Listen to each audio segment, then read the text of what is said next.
Hello students, welcome to Darasa Online. My name is Idris Msuya.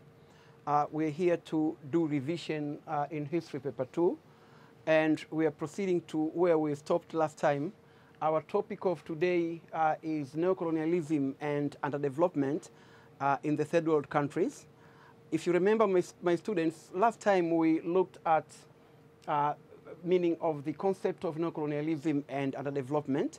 Also, we went through the nature and character of the colonizing state, and also the manifestation of neocolonialism, and of course, the internal and external factor for underdevelopment. My dear students, this is what we saw last time. Our lesson of today is going to concentrate on the efforts to solve the problem of underdevelopment. Various efforts have been employed to solve the problem of underdevelopment of the developing nations. The first part that we are going to look at is the non-aligned movement and the effort to solve the problem of underdevelopment. And the second part is the Brandreth Report of 1980 on Third World poverty question and its outcome. And the third is reasons leading to South-South dialogue, which of course was the result of the formation of the South-South Commission of 1986. And the last part, of course, which we are not going to look at it because this one will be, this one will be discussed more in paper 1, topic 7, and it's about the reasons leading to the structural adjustments program. So, my dear students, let's first look at the objective of this lesson. What do we want to achieve at the end of our lesson of today? The first thing that we want to achieve is showing the contribution of NAM in solving the third world poverty problem. The second thing that we want to achieve is assessing the recommendation of the Brandreth Report of 1980 in solving the third world poverty. And the last thing is the evaluating the effort of South-South Commission in solving the third world poverty. These are the three very important objectives that at least my students at the end, we have to make sure that we are able to know about these things I have said about. And my dear students, also make sure that at the end of our lesson, you are able to attempt these very important three questions. The first question, as we can see, is show the contribution of non-aligned movement in solving the third world poverty. The second question is assess recommendations of the Brandreth Report of 1980 in solving the third world poverty. And our third question is evaluate the effort of South-South Commission in solving the socio-economic problem in Africa. My dear students, you have to make sure that at the end of our lesson of today, you are able to attempt this question. Of course, together with some other questions that you are going to find in your studies, in your examination, which are related to this topic. My students, let's now start with the non-aligned movement. First, let's see, what is this non-aligned movement? Non-aligned movement is a loose organization which was established in 1961. It was established in 1961 in Belgrade. It was established in 1961 in Belgrade, Yugoslavia. And, in the meeting which was hosted by the president of Yugoslavia of that time, who was called the Bronze Tito. And this conference of 1961, in fact, it was called after the conference which took place in 1955 at Bandung in Indonesia. Bandung in Indonesia. And this conference of Bandung, it was it was called the Afro-Asian Conference. And this is the conference that set the conditions which later came to establish the non-aligned movement. In this conference of 1961, about 25 countries had participated in the conference, and represented by the presidents or prime ministers, the head of the state or head of government. Africa was represented by 3 presidents. There was President of Egypt, Gamal Abdel Nasser. There was also President of Ghana, Dr. Kwame Nkrumah, and President of Guinea, Ahmed Sékou Touré. they were among people who attended the conference. But there was also Ahmed Sukarno of Indonesia. There was Bronze Tito of Yugoslavia. There was Jawaharlal Nehru of India, the Prime Minister of India, and so on and so forth. These were the leaders who attended this conference, which established the non-aligned movement. But what was about the non-aligned movement? Non-aligned movement was established, as a response to East-West conflict. Remember, we discussed this when we talked about this. When we were discussing the issues of Cold War. There was East-West conflict. East-West conflict. The East-West conflict is what produced the non-aligned movement. That means these countries which came to establish non-aligned movement, they were neither aligned to the East nor to the West. That means they were neutral countries. And this is what came to bring about the existence of this country's so-called non-aligned movement. My dear students, as you can see, this is the map. This is the map which shows the original members of non-aligned movement from all over the world. In the Western Hemisphere, there was Cuba, was the only country which has been a member of non-aligned movement, at that time when it started. And as you can see, these are the African countries which were the members of non-aligned movement, the original member of non-aligned movement. And also other countries like Indonesia, Cambodia, and so many other countries, as you can see. In fact, non-aligned movement later came to have the members, which was more than a half of the world countries, as you can see. So this is the movement which was established with the aim of trying to isolate some third world countries from the East-West conflict, which has been so highly. My dear students, let's now look the NAM's effort to solve the problem of underdevelopment. What is the contribution of non-aligned movement to solve the problem of underdevelopment of the third world countries?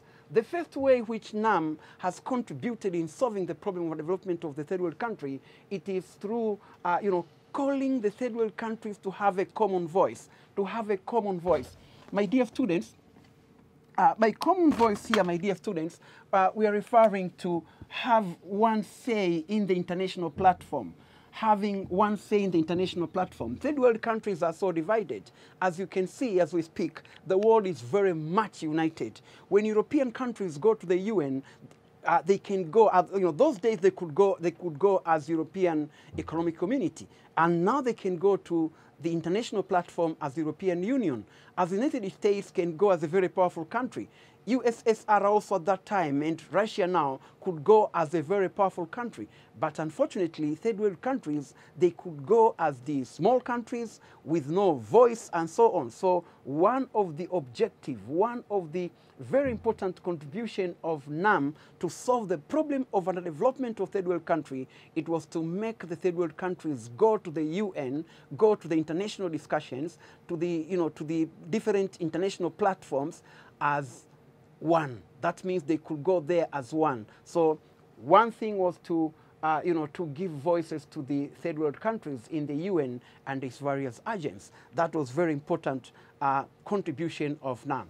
The second is that NAM fight against neocolonialism, neo-economic dependence and exploitation. Remember, we said earlier in this topic that among the things which has contributed much to underdevelopment of the third world country, it is neocolonialism. So non-aligned movement has dedicated in fighting against neocolonialism, fighting against neo-economic dependence, in fact, and exploitation. And we are going to see this in detail, that among things which were proposed by various leaders, including Fidel Castro, it is to call for total disengagement between the northern countries and the southern countries, developed countries and developing countries. Because in that engagement, in that relations, there is nothing third world countries get but exploitation. They are exploited by the developed countries. So among things they wanted to do, it was to fight against neo-colonial economic independence and exploitation. That is the second. The third is to struggle for new international economic order. They wanted to get new international economic order, new international, economic order. What does this new international economic order means? It means that the southern countries are complaining. In fact, they were complaining, and this is the complaints which exist even now, that the third world countries they don't have a say in the international economic systems. Everything in the international economic systems is planned by the developed countries. So the third world countries want to have a new international economic order, which will give the third world countries a voice in the international organization like GATT, of course, which was later replaced, General Agreement on Trade and Tariff, which was later replaced by WTO, World Trade Organizations. The third world countries have no voices in deciding about the international trade.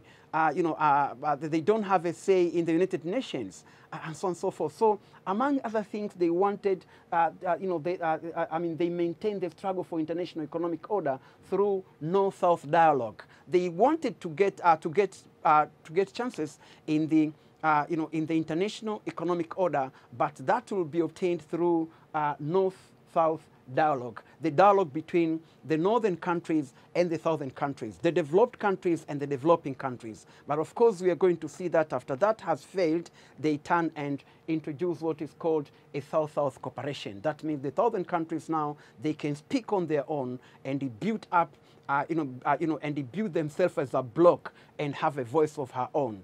And that's exactly what happened. So this is the third contribution of NAM to to solve the problem of underdevelopment of the third world countries. The fourth is formation of South-South Commission and its role in facilitating South-South cooperation. This is also another very important contribution. South-South Commission was formed. South-South Commission was formed in 1986 in Zambia, in Lusaka, Zambia. And in fact, after it was formed, the former president of Tanzania, Mwalimu Julius Kambarage Nyerere, was appointed to become a chairperson of that South-South Commission. And the later South-South Commission has proposed the South-South cooperation. Remember, South-South Commission was formed after the failure of North-South dialogue. Remember, North-South dialogue was was conducted, and after the proposal which was given out by by the Brandt report, the report which was prepared and written by Willy Brandt, the former Chancellor of West Germany. So what came up with then, it was the formation of South-South Commission in Zambia. This was formed in Zambia during the Non-Aligned Movement Conference of Lusaka in 1986. My dear students, another contribution of NAM to development of, to solve the problem of underdevelopment of third world country, my dear students, is that it encouraged the formation of regional organization and integration schemes. It encouraged third world countries to form regional organization. In third world countries to form regional integration schemes as a way of trying to alleviate the problem of poverty. In fact, they believed that the formation of these regional organizations, like we have OAU, there is the Arab League, and so on and so forth, this probably would help. They believe that this would help to solve the problem of underdevelopment because it will, because they will increase cooperation among those people who are, among those people who are the members of those particular organizations. This is what they believed. And also they believed that by forming regional integration schemes, like what we have today, ECOWAS, the Economic Community of West African States, East Africa Community, or for instance, some others like ASEAN, Association of Southeast Asian Countries. By having such kind of associations, then that will help a lot to improve the economy of the particular countries, third world countries. This is also another very important things they believe that it is going to help a lot to solve the problem of underdevelopment. My dear students, the last point to this is to eradicate all form of colonialism in the world by bringing the majority rule in South Africa, to eradicate all forms of colonialism.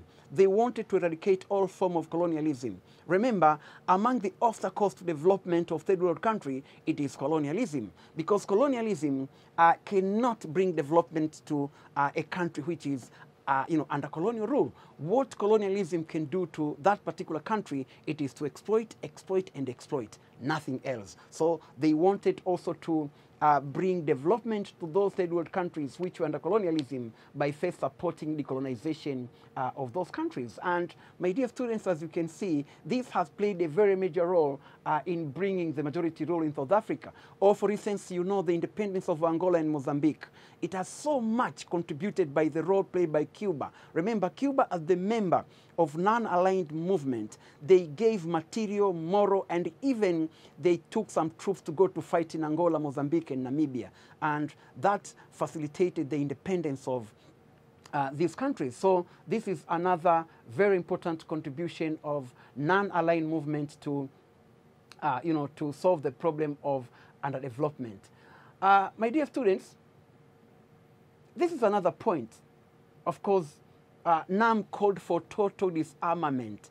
Non-aligned movement called for total disarmament and establishment of a free nuclear zone. It called for total disarmament. Total disarmament, you know, it means that the third world countries should not allow at all the establishment of nuclear programs in their countries. They should not allow the nuclear weapons to escalate to their countries. This is what NAM believed. So they wanted the establishment of the free nuclear zone, that third world countries should not be a nuclear zone. This is what they wanted. They also opposed two countries having, you know, developing nuclear weapons. They opposed the countries like Israel and South Africa developing nuclear weapons. And remember, one thing which was obvious those days is NAM has accused South Africa because they were practicing apartheid, and Israel was practicing Zionism. So they were listed by NAM as the countries which have the very, you know, have the policies which were against the humanity. So they opposed the Israel and, you know, Israel and South Africa acquiring nuclear weapons. They also wanted to bring into negotiation table India and Pakistan, who of course they are nuclear power, but they were also traditional enemies. So that is again another very important contribution of NAM. Also, NAM has demanded reform in the United Nations organization. They wanted reform in the UN. They wanted reform in the UN. Why reform in the UN?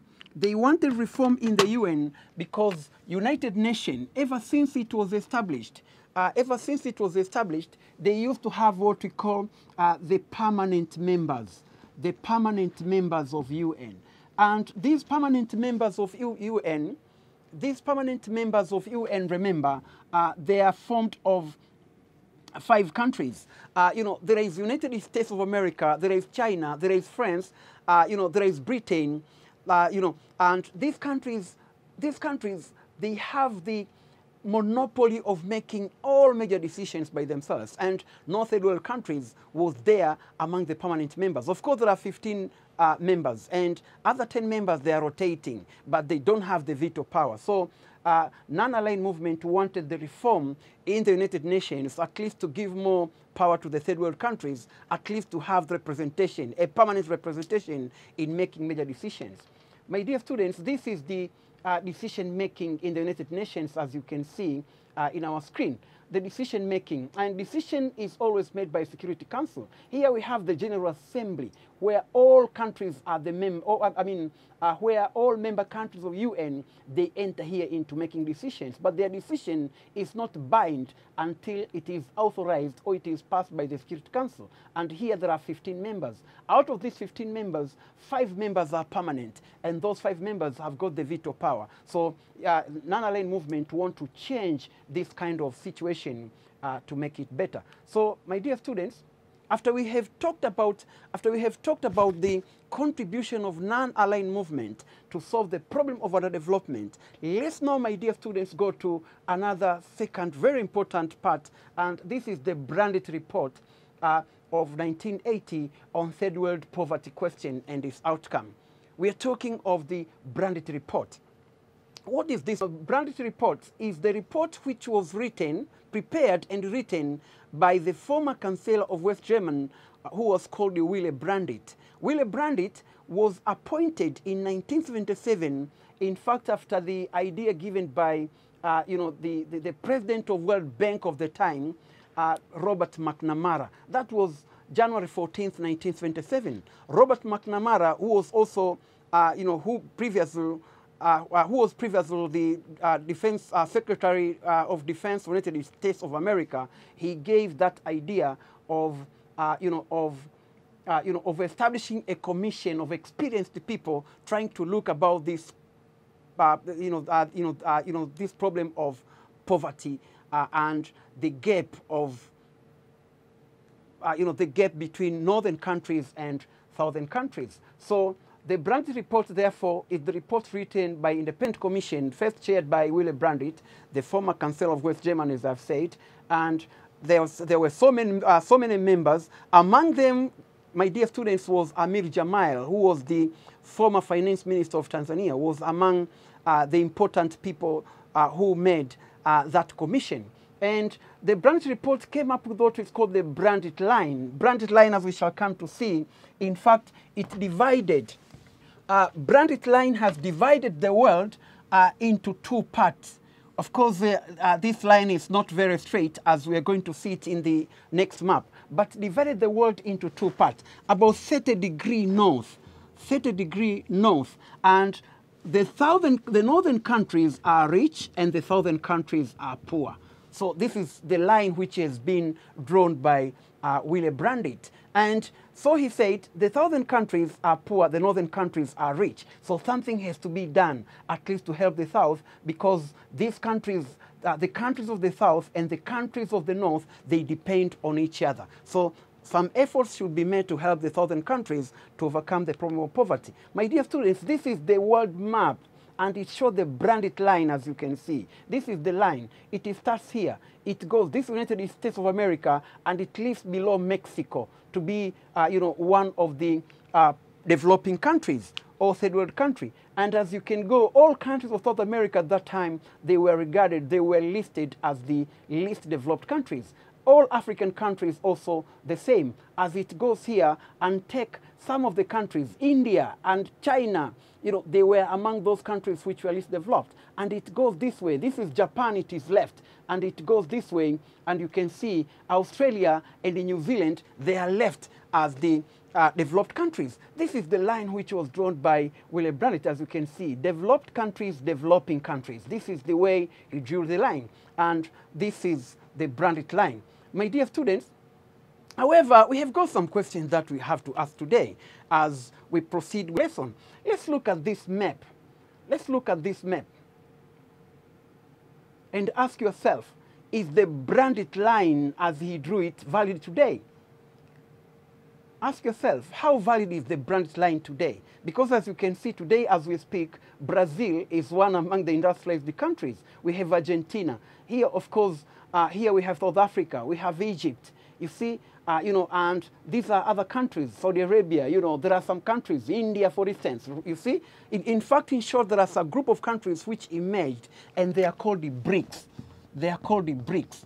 They are called the BRICS. Brazil, Russia, India, China, and South Africa. You see, those countries are regarded now as industrialized countries, and they are among the G33 countries in the world. So that means the Brandt line, as he drew it, it is not valid today as we speak. My dear students, the Brandt report had some observations. The first observation of the Brandt report is that the standard of living of the people of the South and that of the people of the North, it is so highly divided that there is a very large gap between the standard of living of these people. So there should be a massive transfer of resources, a massive transfer of resources from the northern countries to go to the southern countries to help the southern people. So that is exactly what he proposed, my dear students. The second thing that he observed, my dear students, is that unless major international initiatives are taken, the survival of the human people, it is at stake. The human race is in question. So there should be measures taken at least to save people, to save people of the South. Otherwise, those people in the South will perish because of the problems they are now facing.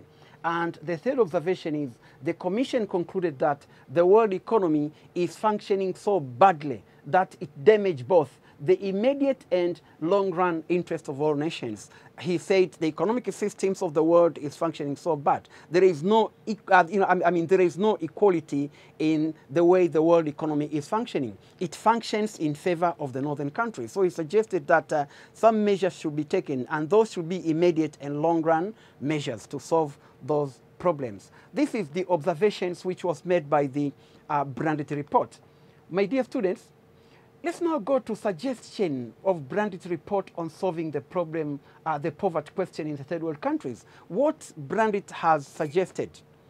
The first suggestion which was given by William Brandit in his report is that cooperation between governments in the north and south for mutual advantage.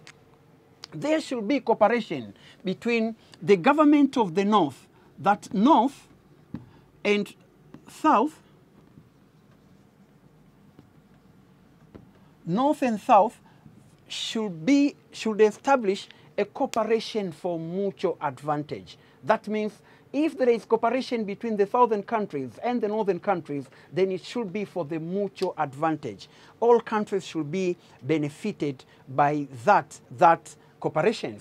The second thing is a massive transfer of resources is needed to accelerate a global economic development. A massive transfer of resources. There should be the transfer of the resources from the northern countries to the southern countries. You know, my dear students, as you can see, this is what has been suggested. But among the, among things that the northern countries were so reluctant to do, it was to transfer resources. Remember, here we are talking of the transfer of technology. Transfer of technology from the southern countries, from the northern countries to the southern countries, something which was so difficult. And if technology is at all transferred, then sometimes it is what we call a vertical transfer of technology, a vertical transfer of technology. That means technology which is brought here, it is not the one which is intending to help the southern people, but a technology which comes, which is so high, and when it comes, you need some expertise from those countries to operate that kind of technology. So it is not very helpful. Technology which Africa and third world countries wanted, from the northern country, it should be a horizontal technology. Technology which is equivalent to our people. Technology which is transferred by teaching our people how to do different things. But the northern countries were not ready to give us their technology. We are proceeding with the suggestion given by Brandt's report on solving the, the poverty question in the third world countries. Now let's go to another point. Another suggestion was that North, South, and the communist bloc, they share responsibility of promoting development and managing change in the national economic system. Remember, we spoke about the international economic system.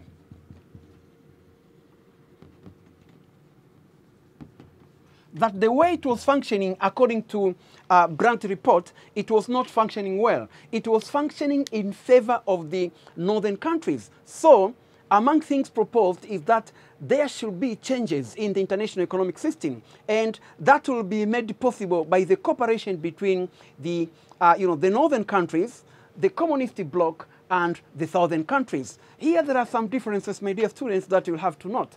The northern countries here are referring to developed countries. By northern countries, north means developed countries. Developed countries. And the south means developing countries.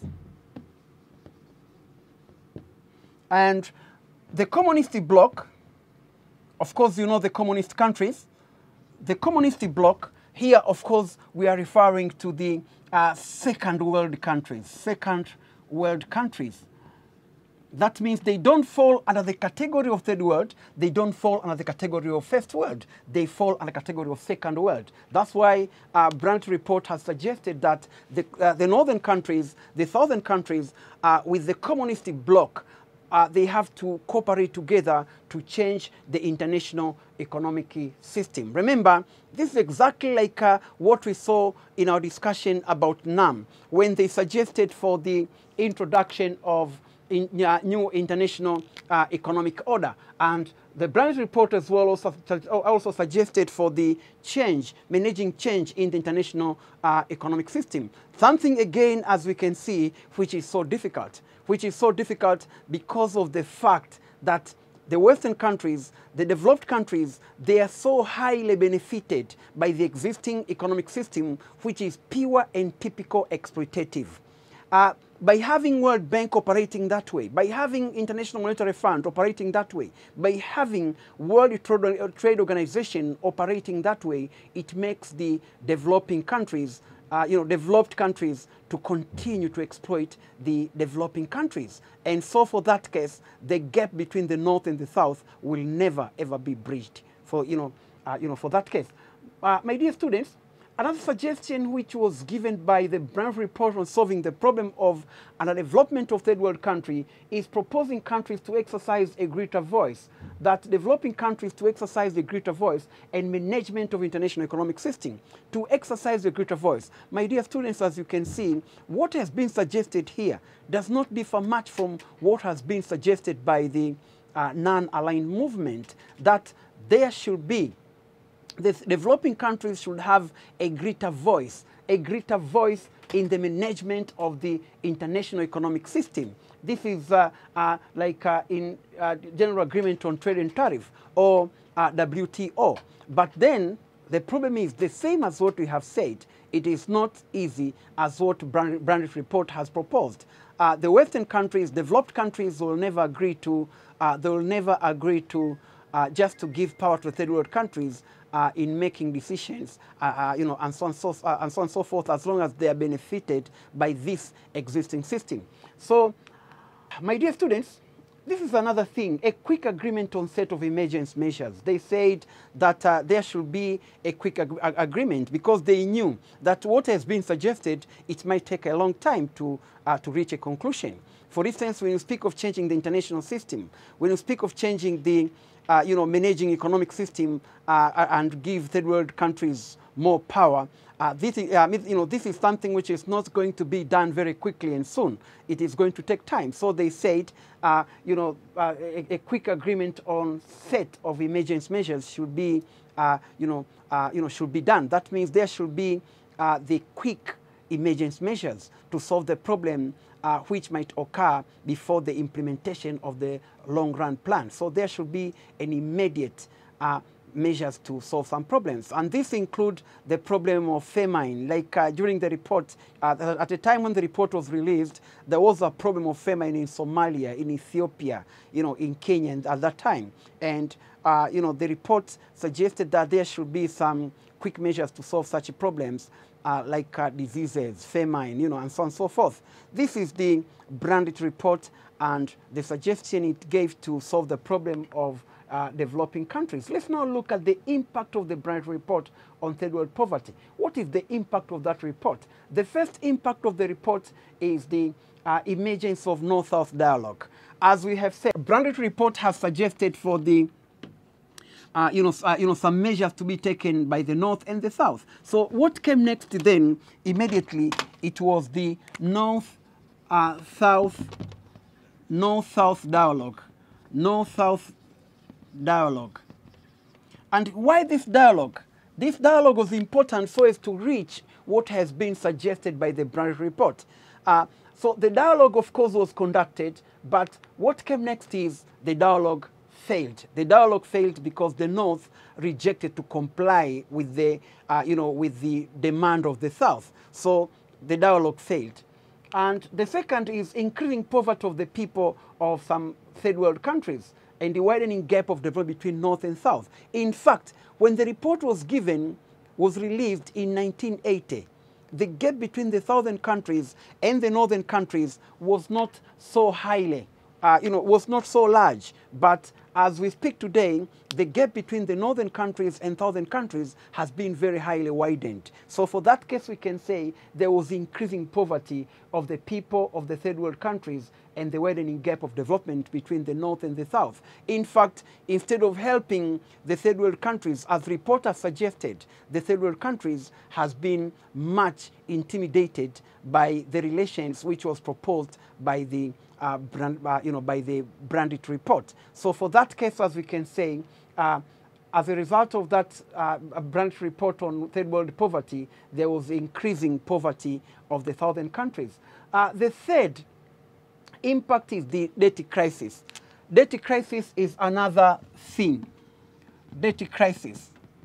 The increase of debt of the third world countries.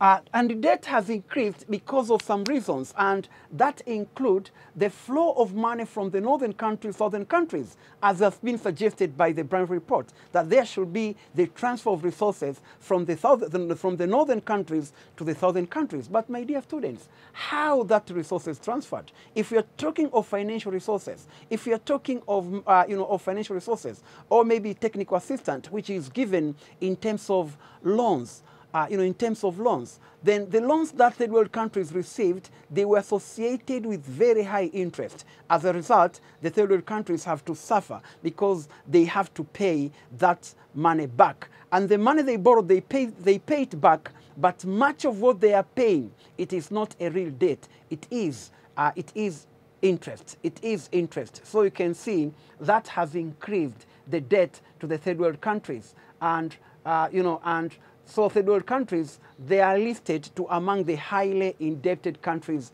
in the world. And that role was played by IMF and World Bank by providing loan to the third world countries, which increased the suffering of the third world countries.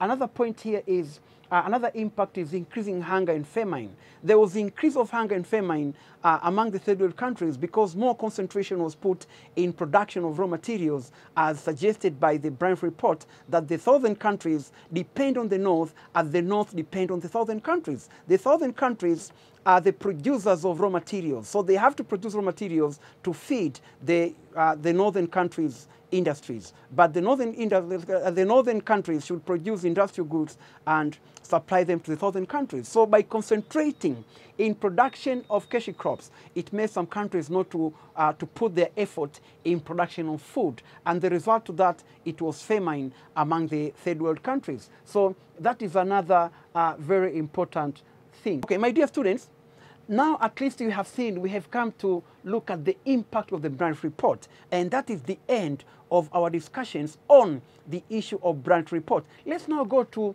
South-South Commission and South-South Cooperation. What is this South-South Commission? South-South Commission was formed in 1986 at Lusaka, Zambia, in Non-Aligned Movement Conference. And, the former president of Tanzania, Mwalimu Julius Nyerere, was appointed to become a chairperson of that commission. This was an alternative after the failure of North-South dialogue.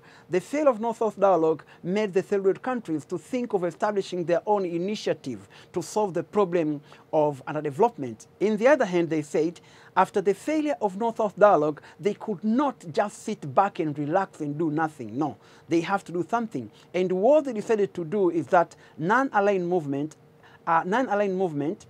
decided to form a commission which will go through and look at the way they can do to solve the problem of underdevelopment. And that commission came with the formation of the South-South Cooperation, that the southern countries, as you can see, that the southern countries, now they have to establish their own cooperation. And this, remember, was the idea which was formally given by Fidel Castro, who called for total disengagement between the northern countries and southern countries. However, this was not to be implemented that way. This means that the southern countries will now join together and have their own cooperation. And if they want to cooperate with the north, then they'll go to do that as a bloc. This is what has been agreed. My dear students, let's now look at what South wanted from the north.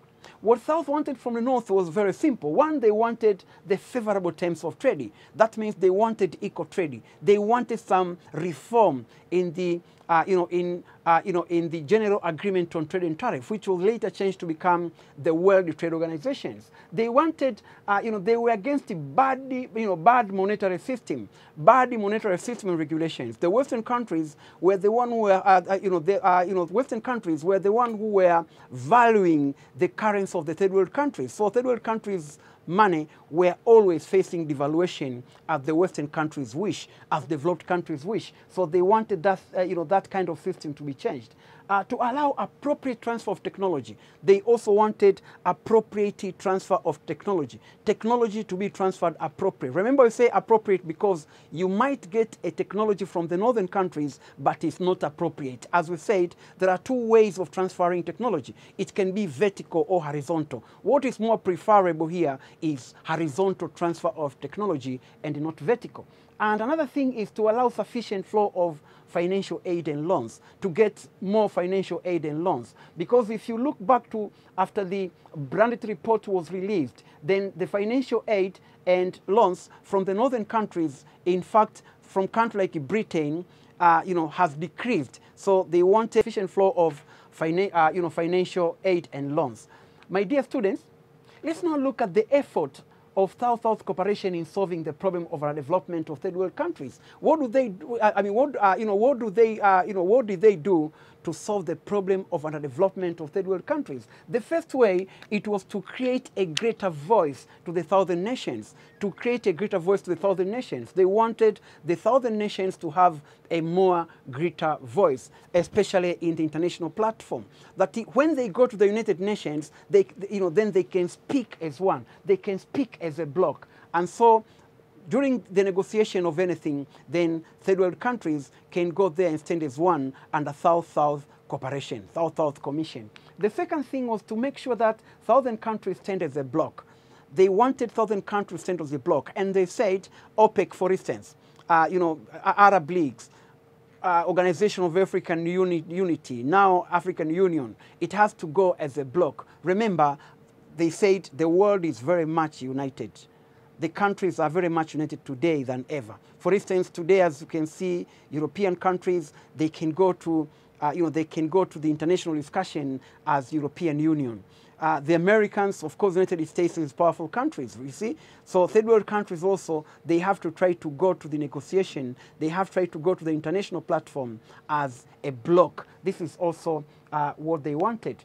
Also to ensure technical cooperation for the entire region of the third world countries. There should be a technical cooperation to the entire region of the southern countries. Remember, the southern countries, though they were falling at that time under the third world, but they were not really the same in terms of technological development. Some countries were more advanced than the other. So what they wanted is that the third world countries should go to the international platform, they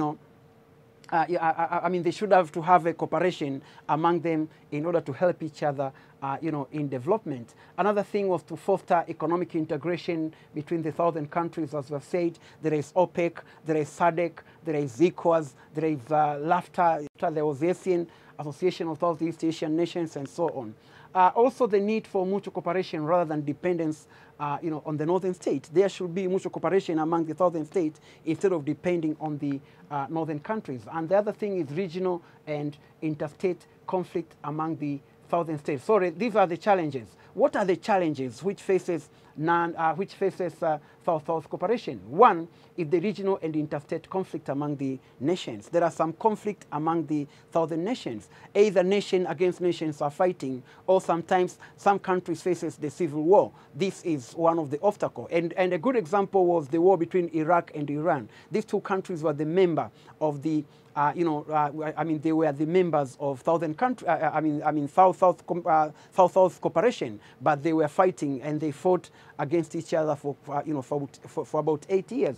Another thing is bilateral agreement between individual developing countries. Bilateral agreement. Two countries enter into agreement. One southern countries and another northern countries. They enter into agreement, either trade agreement or maybe some economic agreement, and sometimes the agreement which they have just entered violate the terms which have been set by the South-South cooperation. This is another very important obstacle to development of South-South cooperation. Another thing is expanding gap of development between the southern countries. My dear students, today as we speak, for instance, we have country like Tanzania, we have country like like Kenya, Uganda, or rather you can say the East African countries. How can you put East African countries in the same pool with China of today? Because China used to be a third world country. China used to be a southern country. But China today, as we speak, is the second largest industrialized country in the world. We have Brazil, we have Argentina, we have India,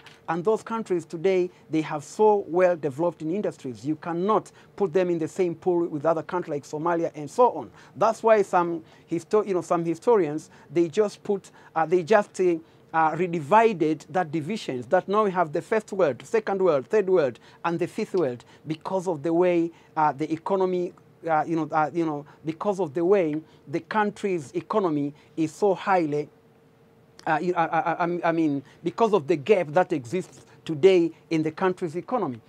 My dear students, another challenge is to combat natural disaster has been something very difficult. The third world countries sometimes cannot combat on their own the natural disasters. For instance, we have famine, we have drought, flood, hurricane, tsunami, and so on. We saw, for instance, the way Indonesian people suffered from tsunami, and they have to wait for the help from the developed countries.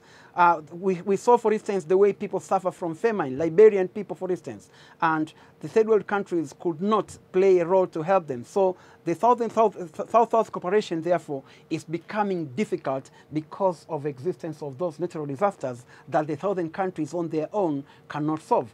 Another thing here is the use of negative force by the northern countries. Northern countries have always been using the negative force in trying to solve some problems. In fact, they pretend that they are trying to restore democracy, or they are just trying to prevent the crime against humanity and the invade some third world countries. We saw in Libya, we saw in Iraq, we saw in in Grenada, as we said earlier, and so on and so forth. And all these things are done. Or sometimes they go to, under pretense that they are fighting against terrorism. But all in all, this is affecting the third world countries. My dear students, let's now come to the end of our lesson. We are going to break and we'll be back to look at the questions that I gave you earlier. Welcome back, my students. After we have gone through our lessons, now I believe that you can attempt the questions that I gave it to you during the beginning of our revision lesson. I gave you 3 questions. And those questions, now I think you can find those questions very simple. Our first question, remember, was show the contribution of non-aligned movement in solving the third world poverty. What is the contribution of non-aligned movement in solving the third world poverty? Here we have the answers, but I'm going to go very quickly because now you already know the answers, and I have already explained these answers in detail during our studies. So the first point here is the common voice. But my dear students, before you start to talk of this, remember, always this is an essay question and it has got 3 parts. There is introduction, there is main body of the question, and there is conclusion. In the introduction, make sure that at least you give a very short historical background of non-aligned movement. When was it established, for instance? Who were the leaders there in the non-aligned movement? You have to speak the aim for being established. We say it's because of the existence of East-West conflict and so on. And after that, you go straight and look at the points and look at the and give the answers to your main body. And the first point here is the common voice. That one among the contribution of non-aligned movement, it is to give a common voice to the third world countries, at least to speak as one wherever they go to the international discussion and negotiations. The second is to fight against neo-colonial economic dependence. Remember what Castro has said. Castro he proposed for total disengagement between the northern countries and southern countries. This was proposed during the Group 77, which took place in Arusha in 1977. And another thing was the introduction of new international economic order. New international economic order. These third world countries, non-aligned movement wanted the introduction of new international economic order.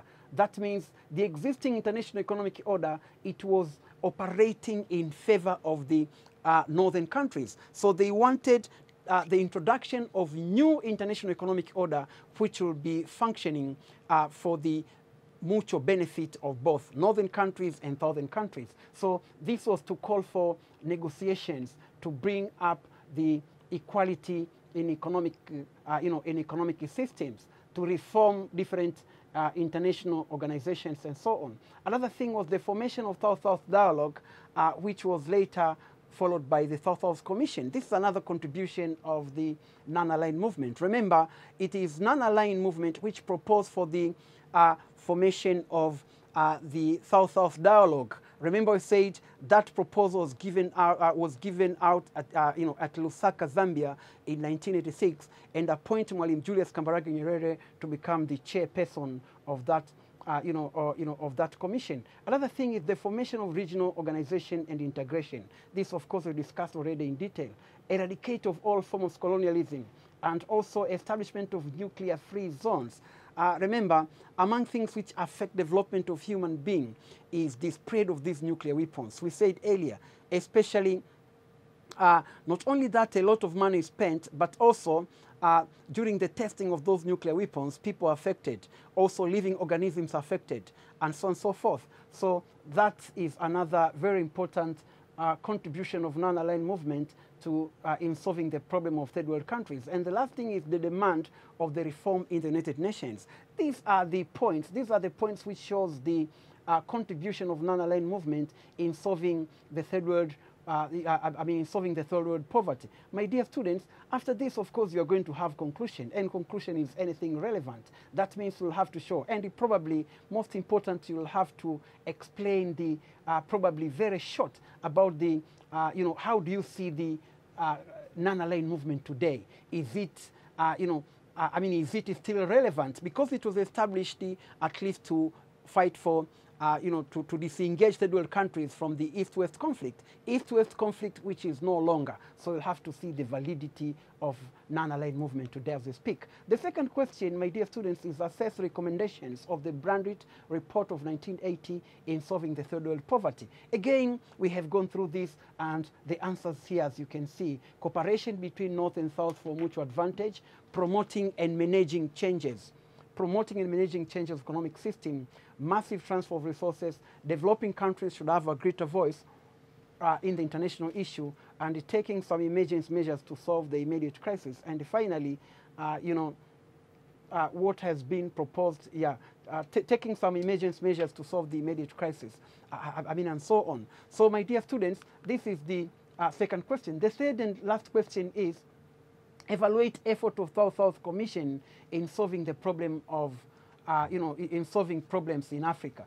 How South-South Commission has played, what part has been played so far by South-South Commission in solving the socio-economic problem in Africa. One, of course, we have said in the non-aligned movement, in fact, the points look very much the same: to create one voice, as we've said it, stand as a bloc, technical cooperation for an entire region, foster economic development, also mutual cooperation rather than dependence of the northern countries, and also provision of soft loans from the advanced southern countries. As I said, southern countries are not of the same level. Some are advanced and others are not. For instance, Brazil, India, China, they can give to other developing countries some soft loans to help them to develop and so on. My dear students, now we have finished the we have finished to look at our questions. Now I think you know the answers, and you can answer other questions which look similar. But before we end our discussions, my dear students,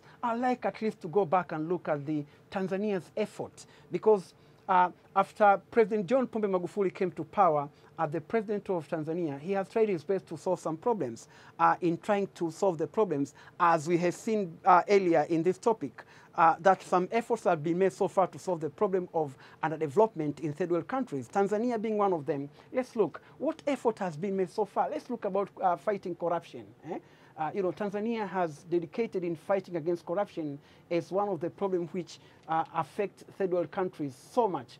And of course, several cases has been opened, and and some people are being taken to trial, and others has been prosecuted. Also, creation of independent economy. We are trying. The government is trying a lot, at least to generate money through collection of taxes, the money from internal resources, to avoid the economic dependence from the developed countries. Another thing is encouraging industrialization. Encouraging industrialization, it means by trying to make sure that either we revive the old industries or we establish the new industries, and also enhance people with the small-scale industries to get some capitals and be able to move on. Another thing is improving infrastructure. Country cannot develop without infrastructures. And finally, improvement of health sector, as you can see. In case of this industrialization, is very important because one of the things which distinguish between the northern countries and southern countries, it is industrialization.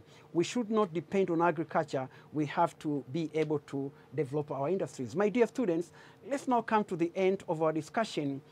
Thank you for watching, and let's meet next time for another topic. Goodbye.